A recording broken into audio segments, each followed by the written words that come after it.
Bom dia a todos.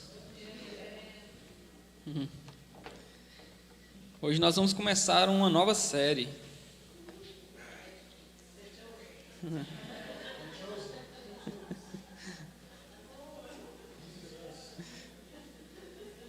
É um pouquinho mais, como eu posso dizer, dramática.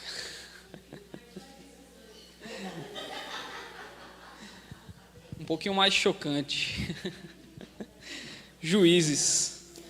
Nós vamos tratar o livro de Juízes nos próximos meses. Eu escolhi esse livro porque é um livro que traz algumas das histórias mais difíceis da Bíblia. Algumas daquelas histórias que quando a gente lê, a gente fala assim, meu Deus do céu, para que registraram isso daqui, né? Qual a finalidade? Então tem algumas histórias bem chocantes assim no livro de Juízes, mas o desafio é conseguir encontrar Jesus nesses textos mais difíceis também, né? Você fala, poxa, Clisma, mas por quê? Por que registraram, né, algumas histórias tão macabras? Porque a gente é assim, meus irmãos. Porque o ser humano é assim, não é?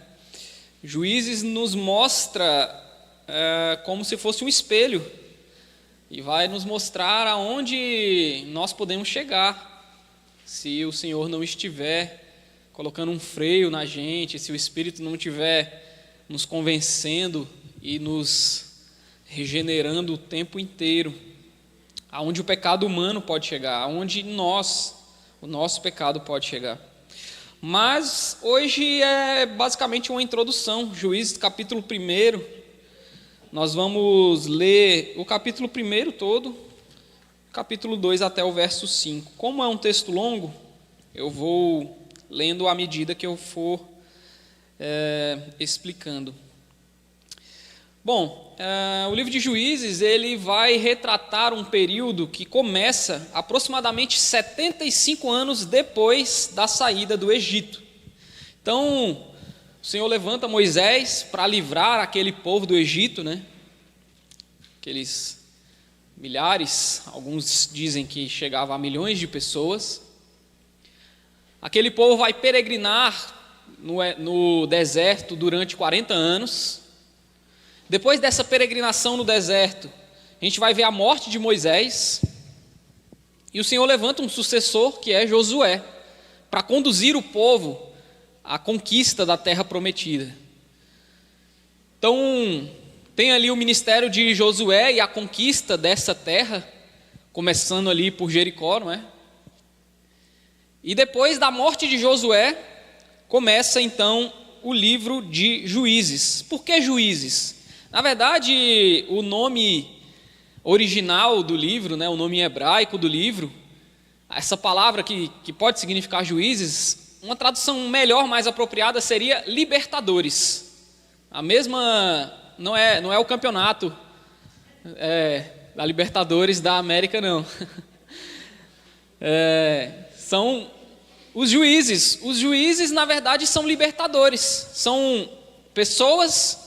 E aqui eu falo pessoas porque tem homens, mas também tem mulher no meio, que serão levantadas pelo Senhor para libertar o seu povo num período aí de 350 anos, aonde as 12 tribos de Israel conquistaram a terra, mas não conquistaram totalmente a terra. Conquistaram algumas cidades, mas tem vários territórios que ainda não foram conquistados. E a gente vai ver a dinâmica desse livro como se fosse uma montanha-russa. Quem aí gosta de montanha-russa? Eu sou fã. É porque tem gente que não gosta.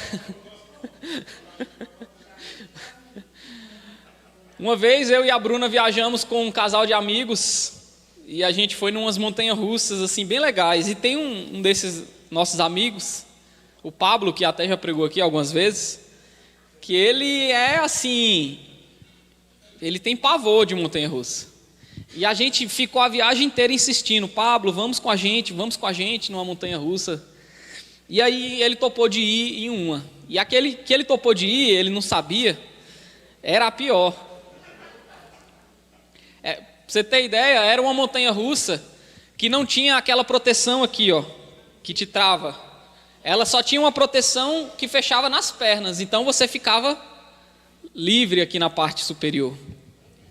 E a gente levou o Pablo na montanha-russa e era daquelas que, nossa, ela praticamente fazia um ângulo de 90 graus na descida. E aí quando acabou o trajeto, né, de altos e baixos, o Pablo tinha travado, ele tinha entrado em estado de choque no final do trajeto. A gente teve que ajudar ele a sair, ele estava branco assim, não conseguia falar direito. Coitado do Pablo. Só que as montanhas russas, elas têm umas mais radicais e tem umas que são um pouco mais tranquilas, né? Tem alguns brinquedos que têm um pouco menos de inclinações. As infantis, exatamente. Inclusive nessa mesma viagem a gente foi numa montanha-russa considerada infantil, que era num outro parque, uma montanha-russa daquela bem fraquinha, assim, bem gostosinha. E aí o Pablo topou ir nessa montanha-russa depois, que ele passou mal naquela outra. Aí nessa que era infantil, que era uma montanha-russa com um trajeto com menos inclinações, um trajeto mais tranquilo, a gente tava assim, né, montanha-russa chatinha, e o Pablo tava assim,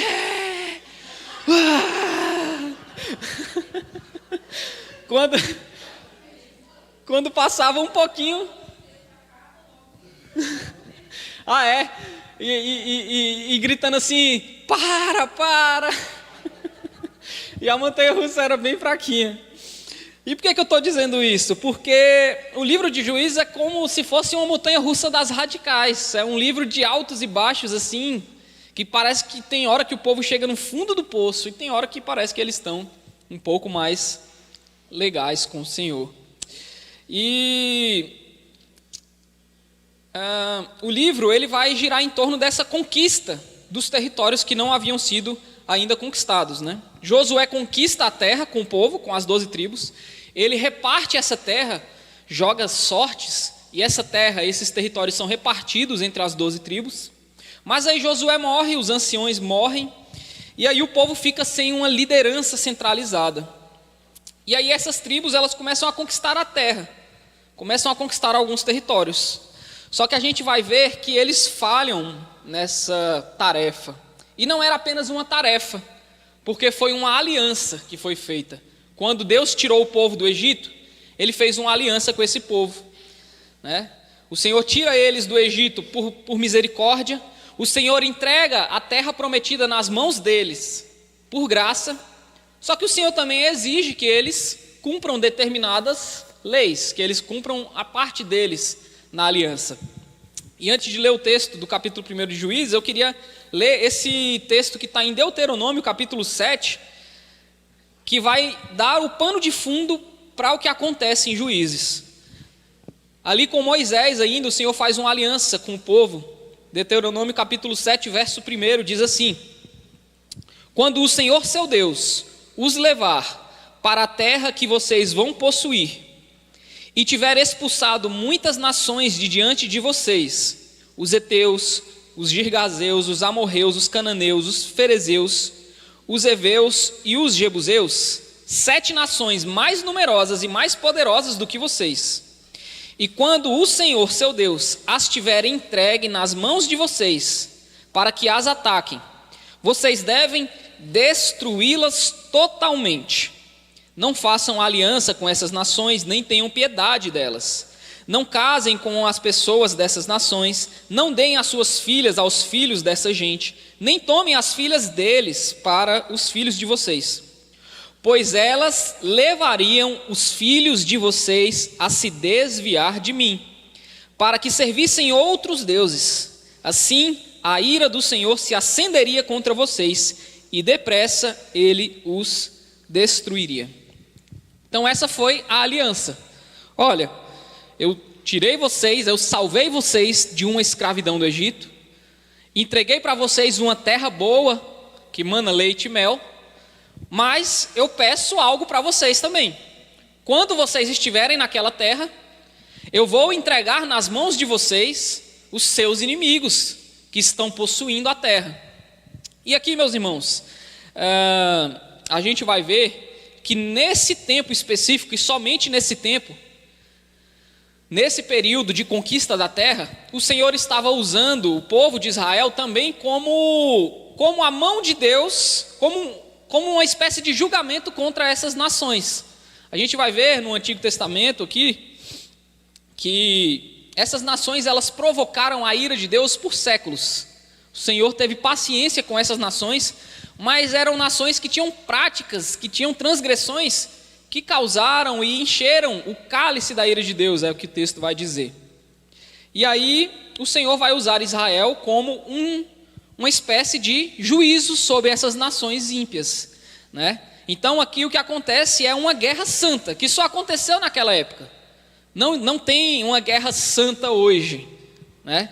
A guerra santa só aconteceu naquela época, naquele período, e não se aplica para a gente essa guerra santa. Então por isso que a gente vai ver muitas vezes Israel matando esses inimigos, e o Senhor fala para eles o quê? Quando eu levar vocês para essa terra, vocês devem destruí-las totalmente, ou seja, vocês devem eliminar essas nações, porque esse seria o juízo de Deus sobre aquele povo. E aí, esse é o pano de fundo, esse texto de Deuteronômio. Era isso que eles tinham que fazer, essa era a parte deles no trato. Vocês recebem a terra, mas vocês têm que limpar a terra como uma espécie de juízo sobre essas nações. Então, destruam essas nações totalmente e vocês vão viver nessa terra que eu entreguei para vocês. Bom, meus irmãos, a gente vai ver em 3 pontos como que essa introdução do livro de Juízes vai explicar algumas coisas que aconteceram naquele período, 3.400 anos atrás, e também como isso pode se refletir na nossa vida hoje. Será que a gente tem alguma coisa em comum com esse povo que viveu há 3.400 anos atrás, que estava conquistando uma terra prometida lá? A verdade é que sim. E nós vamos ver isso em 3 pontos. O primeiro ponto vai do verso 1 até o verso 19 do capítulo 1, tudo indo bem. O segundo ponto vai do verso 19 até o verso 36 do capítulo 1, tudo indo mal. E o terceiro ponto, já começando no capítulo 2, do verso 1 até o verso 5, a palavra do Senhor, o julgamento do Senhor acerca do que eles haviam feito. Então vamos lá. O primeiro ponto, eu vou ler o texto e aí a gente vai meditando e explicando. Juízes capítulo 1, verso 1. Depois da morte de Josué, os filhos de Israel consultaram o Senhor dizendo: quem de nós será a primeira tribo a lutar contra os cananeus? E o Senhor respondeu: a tribo de Judá será a primeira. Eis que entreguei a terra nas mãos desta tribo. Então os filhos de Judá disseram aos seus irmãos da tribo de Simeão: venham conosco, a herança que nos caiu por sorteio, e lutemos contra os cananeus. Depois também nós iremos com vocês a herança que lhes caiu por sorteio. E os filhos de Simeão foram com eles. Os filhos de Judá atacaram, e o Senhor lhes entregou nas mãos os cananeus e os ferezeus. E em Bezeque mataram 10.000 homens. Em Bezeque encontraram Adoni-Bezeque e lutaram contra ele, e derrotaram os cananeus e os ferezeus. Adoni-Bezeque fugiu, mas eles o perseguiram, e prendendo, lhe cortaram os polegares das mãos e dos pés. Então Adoni-Bezeque disse: 70 reis a quem haviam sido cortados os polegares das mãos e dos pés apanhavam migalhas debaixo da minha mesa. Assim como eu fiz, assim Deus me retribuiu. E o levaram a Jerusalém, onde morreu. Os filhos de Judá atacaram Jerusalém e, tomando-a, mataram os seus moradores e puseram fogo na cidade. Depois, os filhos de Judá foram lutar contra os cananeus que habitavam nas montanhas, no Neguebe e na Cefelá. Também atacaram os cananeus que moravam em Hebrom, cujo nome antes era Kiriate Arba, e derrotaram Sesai, Aimã e Talmai. Dali os filhos de Judá marcharam contra os moradores de Debir, que antes era chamada de Kiriat Sefé. Então Caleb disse: darei a minha filha Axa por mulher ao homem que atacar e conquistar Kiriat Sefé. Quem conquistou a cidade foi Otiniel, filho de Kenaz, o irmão de Caleb, mais novo do que ele. E Caleb deu a sua filha Axa por mulher. Esta, quando foi morar com Otiniel, insistiu com ele para que pedisse um campo ao pai dela. Quando ela desceu do jumento, Caleb lhe perguntou: o que é que você quer? E ela respondeu: quero que me dê um presente, já que o Senhor me deu uma terra seca, me dê também algumas fontes de água. Então Caleb lhe deu as fontes superiores e as fontes inferiores. Os filhos do Queneu, sogro de Moisés, saíram da cidade das palmeiras, que é Jericó, com os filhos de Judá, e foram ao deserto de Judá, que está ao sul de Arade.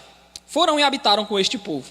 Os filhos de Judá foram com os seus irmãos da tribo de Simeão e atacaram os cananeus que moravam em Zefate e destruíram totalmente a cidade.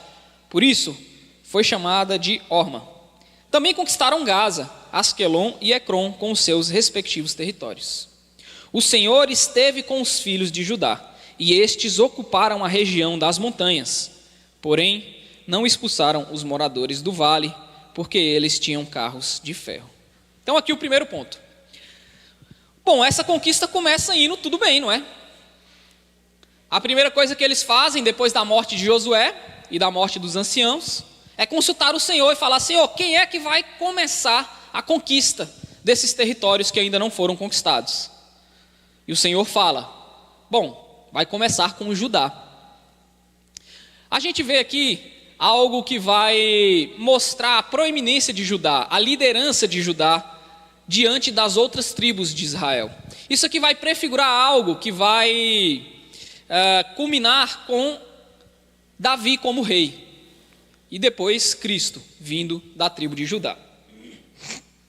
Mas a gente vê aqui uma proeminência de Judá como uma tribo que deveria liderar as demais. A gente vê Judá se unindo com Simeão. São duas tribos irmãs, filhas da mesma mãe, tribos que são intimamente ligadas, que tinham os territórios próximos, e aí eles começam a conquistar a terra, e o Senhor vai abençoando eles. O Senhor está com Judá e com Simeão, e eles vão conseguindo cumprir aquilo que era a parte deles na aliança. Então eles invadem as cidades, eles conseguem derrotar os inimigos, eles queimam a cidade, eles matam todos que tinham que matar e conquistam o território.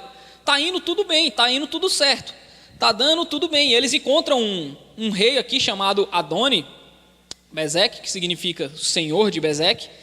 Também imputam sobre ele ali um juízo do Senhor, porque esse homem era mau. Ele pegava e todos os reis que ele prendia, ele cortava os polegares das mãos e dos pés e colocava para comer migalhas debaixo da mesa dele. E aí, quando eles prendem esse homem, eles fazem com esse homem exatamente aquilo que ele fazia com os outros. Eles chegam em Jerusalém, conquistam Jerusalém, mas depois Jerusalém vai ser perdida novamente, porque somente Davi vai conquistar Jerusalém de vez, lá em 2 Samuel. E também tem a história de um sogro aqui muito bom, Caleb, que dá a sua filha Axa para Otiniel e também dá terreno e também fontes. Parece que está indo tudo bem até o verso 19. Parece que está indo tudo certo, o Senhor é com eles, eles estão na montanha russa, é como se eles estivessem naquele ponto de subida, sabe?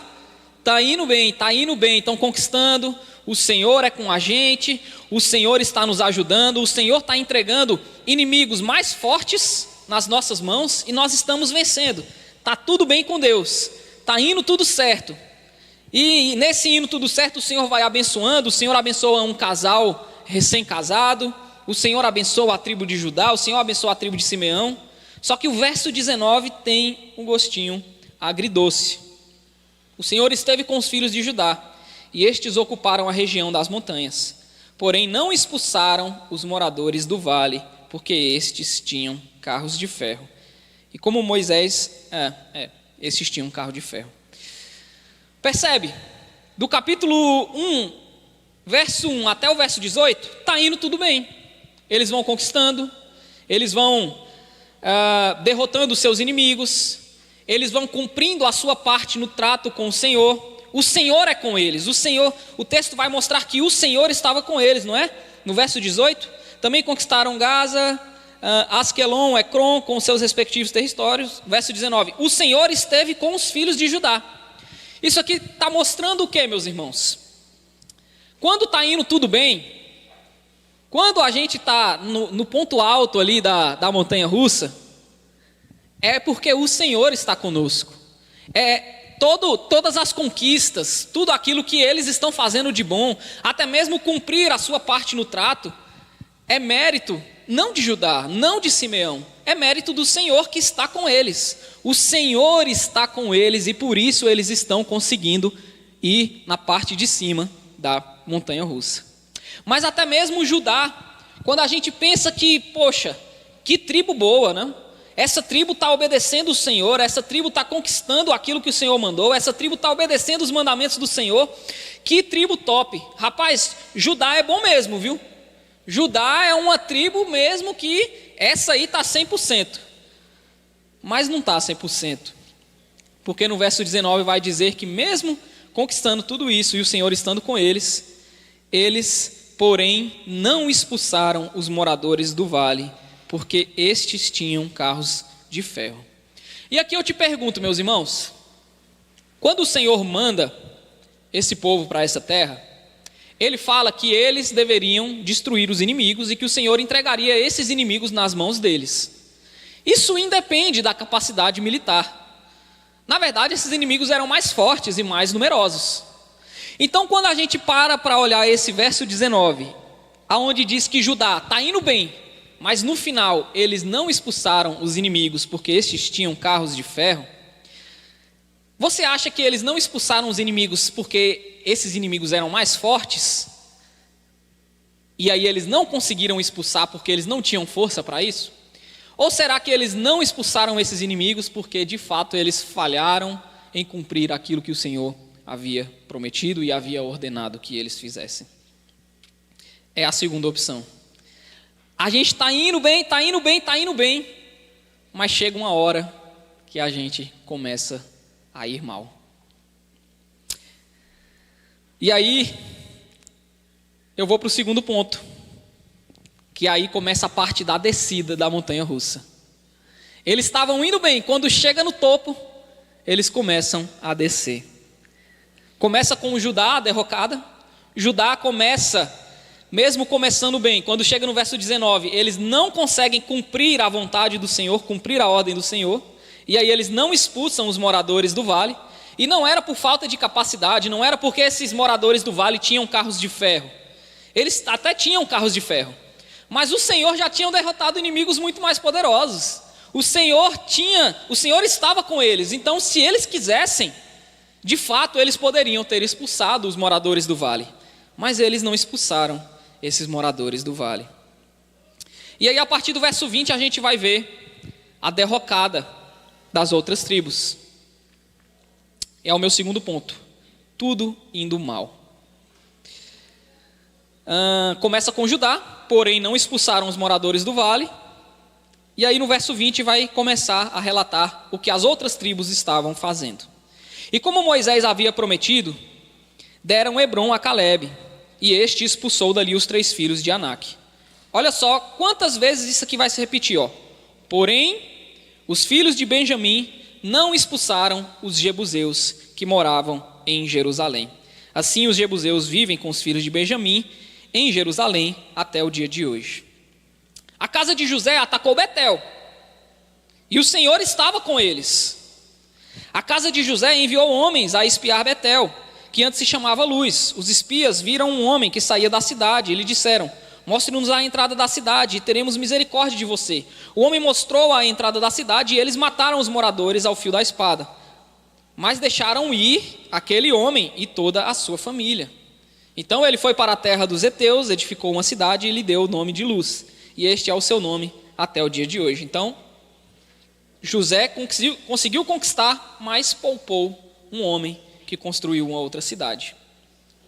A tribo de Manassés não expulsou os moradores de Bet-Sean. Poxa, mas não era para expulsar? E nem os de Taanaque, nem os de Dor, nem os de Ibleão, e nem os de Megido, todos com as suas respectivas aldeias. Os cananeus continuaram a viver naquela terra. Então Manassés não conseguiu cumprir nada aqui do que o Senhor havia mandado. Quando, porém, Israel se tornou mais forte, sujeitou os cananeus a trabalhos forçados, mas não os expulsou de todo. E aqui, meu irmão, o verso 28 vai constatar aquilo que eu já vinha dizendo. Eles não expulsaram os moradores das cidades, porque esses eram mais fortes do que eles? Não, porque o verso 28 está dizendo que quando Israel se tornou mais forte, o que é que eles fizeram? Expulsaram os cananeus? Não, pegou os cananeus e botou eles para trabalhar forçado para eles, mas não os expulsaram. Não expulsaram porque não quiseram. 29, a tribo de Efraim não expulsou também os cananeus moradores de Gezer, assim continuaram a viver com eles. A tribo de Zebulon também não expulsou os moradores de Quitron, nem os de Naalol. Os cananeus continuaram com eles, sujeitos a trabalhos forçados.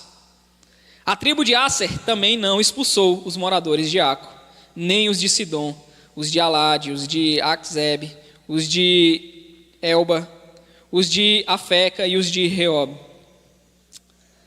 Os asseritas continuaram no meio dos cananeus que moravam na terra, porque não os expulsaram. A tribo de Naftali, mesma coisa, não expulsou os moradores de Bet-Semes, nem os de Bet-Anate, mas continuou no meio dos cananeus que moravam na terra.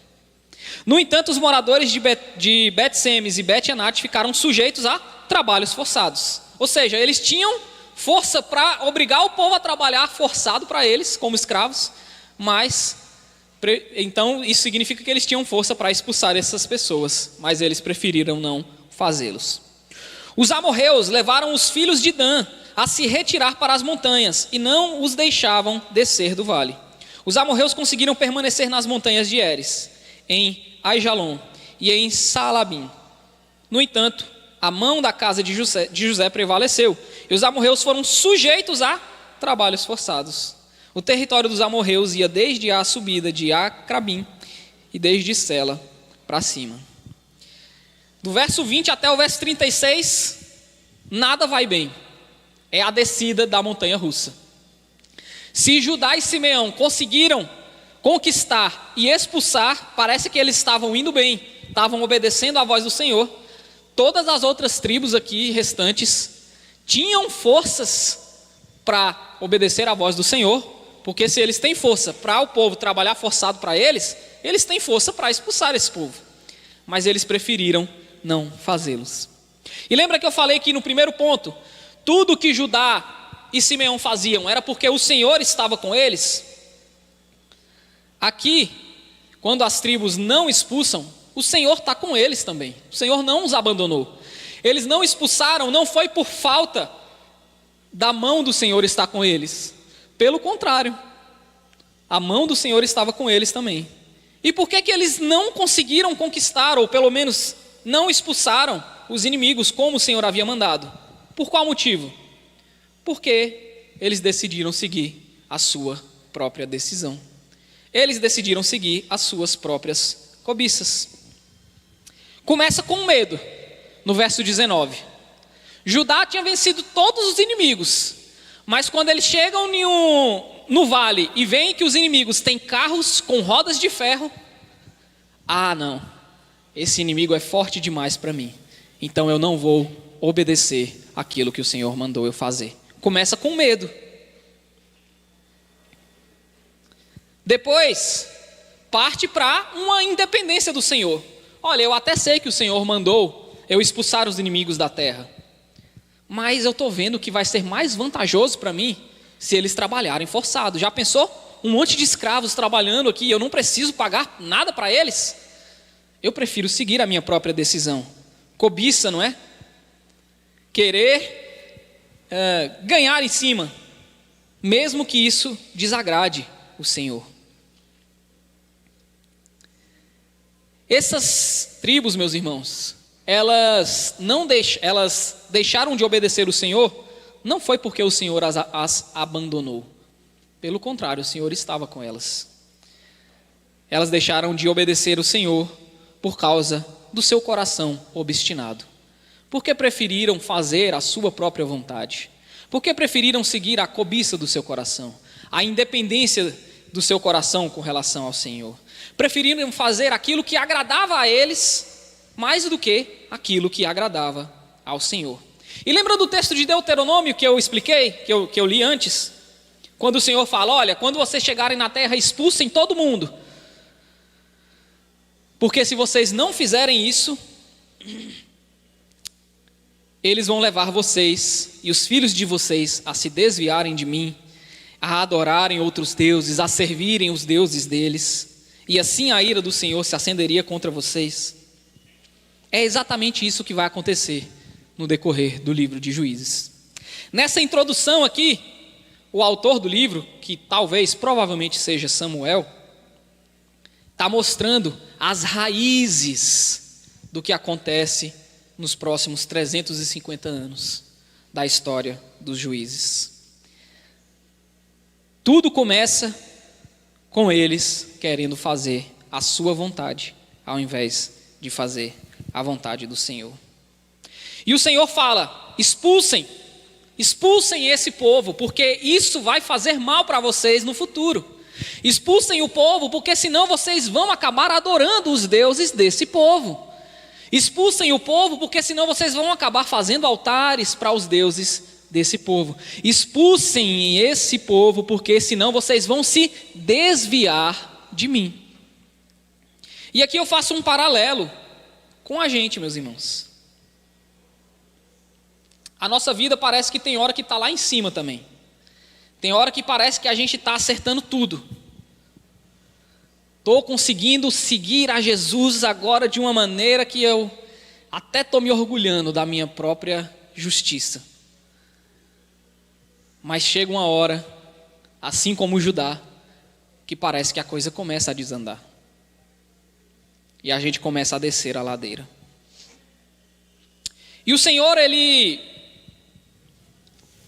nos envia o seu Espírito que fica nos lembrando, e não só o seu Espírito, mas pessoas também, falando, olha, expulsem do meio de vocês essas coisas, porque senão isso vai levar vocês a se desviarem de mim, isso vai levar vocês a saírem da minha presença. E eu listei algumas coisinhas aqui que o Senhor nos manda fazer, e que nós, por vezes, preferimos seguir a nossa própria decisão, a nossa própria obstinação do coração, e decidimos não expulsar. Vamos ver até onde isso aqui vai dar? Não, eu consigo controlar, eu consigo colocar isso aqui para trabalhar forçado para mim, então eu prefiro manter aqui na minha vida do que expulsar, porque eu tenho controle sobre essa situação. Será que isso acontece nas nossas vidas com alguns pecados? Por exemplo, a inveja. Invejinha, todo mundo tem, né? E o Senhor fala, expulse isso das suas vidas, porque isso vai levar você a se desviar de mim. O seu coração, quando deseja a vida do outro, vai gerar uma idolatria, um ídolo no seu coração, isso vai te consumir de tal maneira que você se desvia de mim por causa de uma coisinha que você não quis expulsar da sua vida. A fofoca, não, a fofoca eu tenho controle sobre ela. Eu falo mal da vida do outro, mas, no fim das contas eu digo assim, mas quem sou eu, né, para julgar? Mete o pau, mas quem sou eu para julgar, não é? E o Senhor fala, olha, isso daí pode te tirar da minha presença. A cobiça. A gente ama cobiçar, meus irmãos. Às vezes a gente não comete o pecado, mas na nossa mente a gente já maquinou tudo como seria se eu tivesse a vida do outro. E o Senhor fala, olha, é melhor expulsar isso daí, hein? Porque senão mais para frente isso daí vai te levar a se desviar de mim. Por enquanto está leve. Vou piorar um pouquinho mais. Passar a perna nos outros. Tem gente que gosta, meus irmãos. Brasileiro gosta de passar a perna no outro. Parece que ganhar uma vantagem indevida gera um prazer na gente mais do que em outras nações. Mais do que em outros contextos. Conseguir ganhar um negócio assim em cima do outro, a gente conta vantagem disso. E o Senhor está falando, olha, se você não parar de fazer isso, uma hora isso daí vai te tirar da minha presença, uma hora isso aí vai gerar consequências ruins para a sua vida. Ainda está leve, agora eu vou piorar um pouquinho mais. Aquela conversa inapropriada com um colega de trabalho. Não, eu tenho controle sobre essa situação.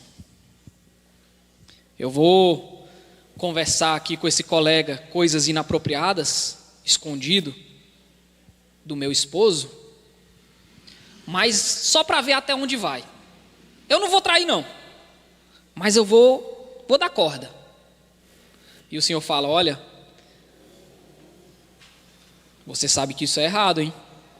Se não expulsar isso da sua vida, isso vai trazer consequências terríveis para vocês. E talvez até te afastar da minha presença. Mas como algumas dessas tribos aqui, a gente fala, não, eu tenho tudo sob controle. Eu consigo botar isso aqui para trabalhar para mim, significa o quê? Eu tenho controle sobre a situação. Eu expulso na hora que eu quiser. Mas calma aí, Senhor, deixa eu ver até onde vai. Deixa eles trabalharem um pouquinho aqui para mim. E mais para frente eu expulso. Eu sou mais forte do que eles. E aí a gente vai dando corda. Vou ver até onde que vai. Aquele grupo do WhatsApp de homens, só tem homem, e mandam sacanagem, mandam uns vídeos que a gente tem que abrir escondido, porque se a gente abrir no meio do público ou com volume alto vai causar constrangimento. A gente sabe que é errado, mas a gente prefere ficar no grupo e também dar play naqueles vídeos. E o Senhor está falando, rapaz, cuidado, hein, porque isso daí mais para frente pode te tirar da minha presença. Isso aí mais para frente pode. É um negócio que começa que a gente acha que tem controle sobre a situação. Só que o nosso coração vai se afundando naquelas pequenas coisas. E aí, quando a gente menos perceber, a gente está fazendo um monte de coisa errada. É só um videozinho, eu tenho controle. E o Senhor fala, expulsa isso da sua vida, enquanto você tem controle. Aquele ódio contra o meu irmão, isso aqui, todo mundo tem. Aquele ódio contra o petista, ou contra o bolsonarista. Aquele ódio contra o nordestino, porque ele votou naquele cara. Que povo que merece ser governado por corruptos. Povo que se vende por um benefício social. Quem dera o Brasil se separasse do Nordeste. Aí nós teríamos a nossa independência.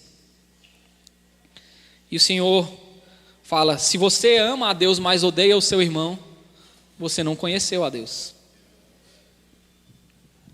Mas a gente vai mantendo esses, sabe? Está sob controle. Eu posso continuar odiando o nordestino aqui, porque ele votou em alguém que eu não queria. Mas o Senhor está olhando, meus irmãos. O Senhor está olhando a gente sucessivamente desobedecer aquilo que Ele nos ordenou. O Senhor está olhando a gente sucessivamente transgredir os seus mandamentos. E não é porque Ele nos abandonou, não, pelo contrário, Ele está ali do nosso lado. Seja quando a gente está em alta, ou até mesmo no mais profundo do abismo. Ele está com a gente. E Ele está sempre levantando pessoas para nos lembrar das suas palavras, seja por meio da pregação. É o que vai acontecer no terceiro ponto. A palavra do Senhor, que está no capítulo 2, do verso 1 até o verso 5. Depois de ver como que começou essa conquista da terra que estava toda errada, totalmente diferente do que o Senhor havia ordenado, capítulo 2, verso 1 diz: o anjo do Senhor foi de Gilgal a Boquim e disse: eu tirei vocês do Egito, eu os trouxe à terra que sob juramento havia prometido aos seus pais. Eu disse: nunca invalidarei a minha aliança com vocês. Quanto a vocês, não façam nenhuma aliança com os moradores dessa terra. Pelo contrário, derrubem os seus altares. No entanto, vocês não obedeceram à minha voz. O que é isso que vocês fizeram? Por isso também eu disse: não expulsarei esses povos da presença de vocês. Pelo contrário, eles serão os seus adversários, e os deuses deles serão uma armadilha para vocês. Quando o anjo do Senhor acabou de falar essas palavras a todos os filhos de Israel, o povo levantou a sua voz e chorou. Por isso aquele lugar foi chamado de Boquim, que significa pranteadores. E ali ofereceram sacrifícios ao Senhor.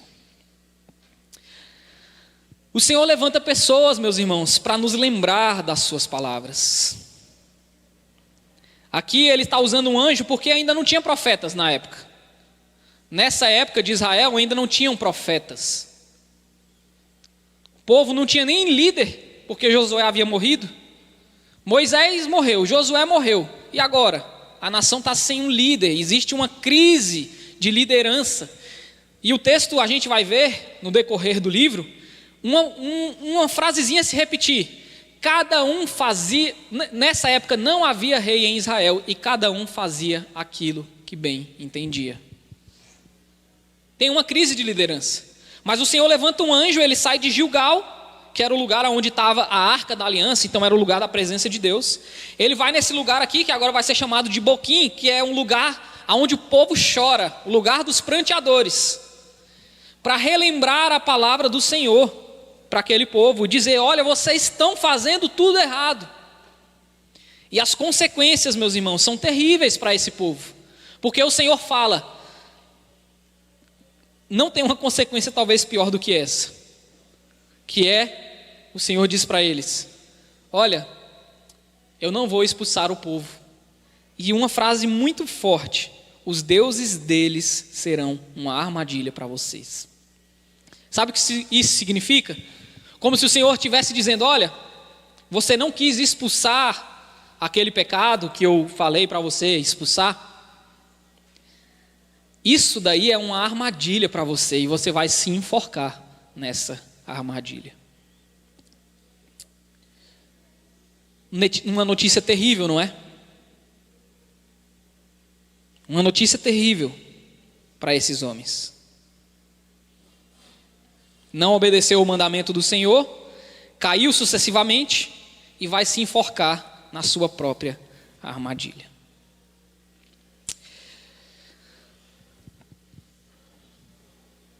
Mas,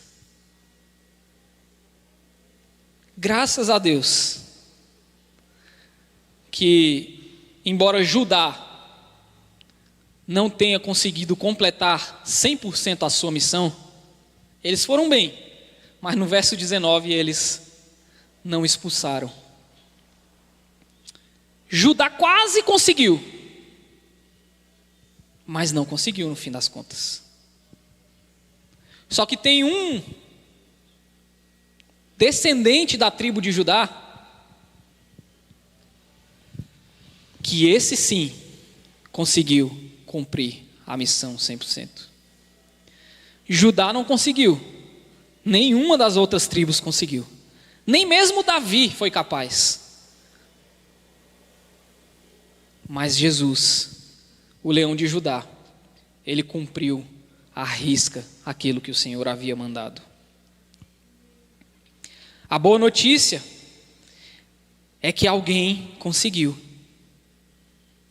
E sabe, meus irmãos, esse povo aqui Eles tinham as leis gravadas nas tábuas que ficavam dentro da Arca da Aliança. Tinha um anjo do Senhor que dizia para eles: olha, vocês têm que fazer aquilo que é a vontade do Senhor. A palavra de Deus estava gravada em tábuas, estava sendo proclamada por um anjo. E mesmo assim eles não conseguiram. Só que o Senhor, Ele é tão bondoso, Ele é tão gracioso, meus irmãos, que Ele viu que esse sistema não dava certo. E Ele falou: eu vou fazer um sistema ainda melhor. Ao invés de escrever os meus mandamentos nas tábuas de pedra, eu vou escrever eles no coração dos meus filhos.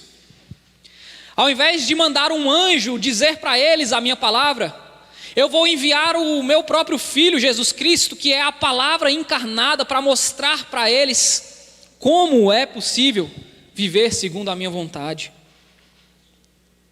Eu vou enviar o meu próprio Espírito, que vai gerar dentro deles temor, e vai gerar neles, e vai convencer eles do pecado, da justiça e do juízo. Eu vou montar um sistema de culto onde todos os domingos vai ter alguém relembrando para eles que eles são meus filhos, que eles têm as palavras escritas no coração, que eles têm um modelo de palavra encarnada para seguir, que é Jesus Cristo. E o Senhor fez esse novo sistema na nova aliança que nós vivemos hoje. De maneira que, se aquele povo foi incapaz de obedecer os mandamentos do Senhor, e vivia numa montanha russa, de sobe e desce, tão íngreme, que às vezes eles estavam tão baixo, que a gente vai ver aqui alguns relatos escandalosos, alguns relatos que vão nos chocar no decorrer dessa série, e a gente vai falar: meu Deus, aonde o povo foi capaz de chegar? A boa notícia é que nós não precisamos viver nessa montanha russa, como esse povo vivia, porque Jesus, o descendente, o leão de Judá, ele conseguiu viver de forma retilínea, ele conseguiu viver em linha reta, sem precisar de viver em altos e baixos. Isso significa que eu e você vamos viver assim também? Um dia, talvez, no céu. A nossa vida não vai ser em linha reta, meus irmãos. Mas a boa notícia é que, ao invés de viver numa montanha russa, a gente pode viver, sabe aonde? No cavalinho. Um sobe, desce, mas que dá para ser aceitável, digamos assim. Nós não precisamos de ficar vivendo de altos e baixos, de picos e abismos. Nós conseguimos viver uma vida um pouco mais tranquila, seguindo os mandamentos do Senhor.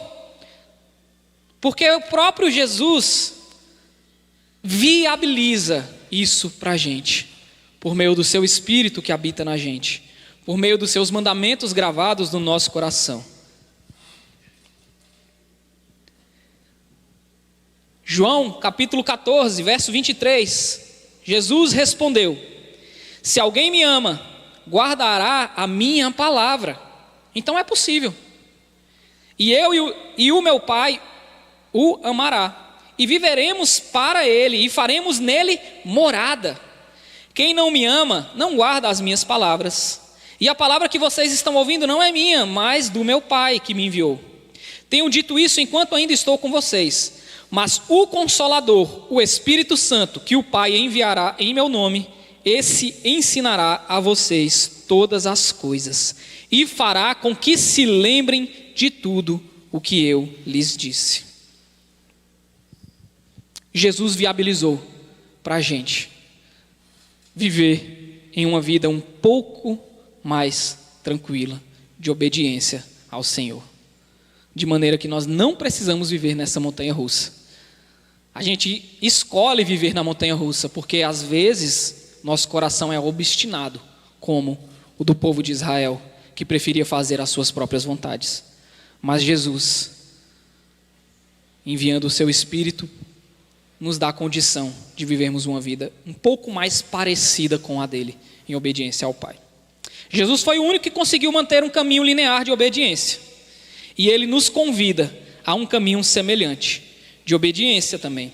Talvez não perfeito como o dele, mas um pouco menos irregular do que o do livro de Juízes. Amém? Que o Espírito nos faça expulsar das nossas vidas aqueles pecados que a gente acha que está sob o controle. Porque colher as consequências, meus irmãos, é muito pior do que expulsá-los enquanto o Senhor tem nos alertado. Senhor, eu quero orar com os meus irmãos nessa manhã, te agradecer, Deus, porque o Senhor tem sempre colocado pessoas no nosso caminho para nos lembrar do testemunho de Jesus Cristo, Pai. Obrigado, Senhor, obrigado porque a Tua lei está gravada nos nossos corações, Pai. Obrigado, Senhor, porque o novo sistema, a nova aliança que o Senhor viabilizou para nós, pode nos tornar pessoas melhores e que conseguem testemunhar do Teu Filho e viver segundo a vontade dEle, pelo menos em parte, Senhor.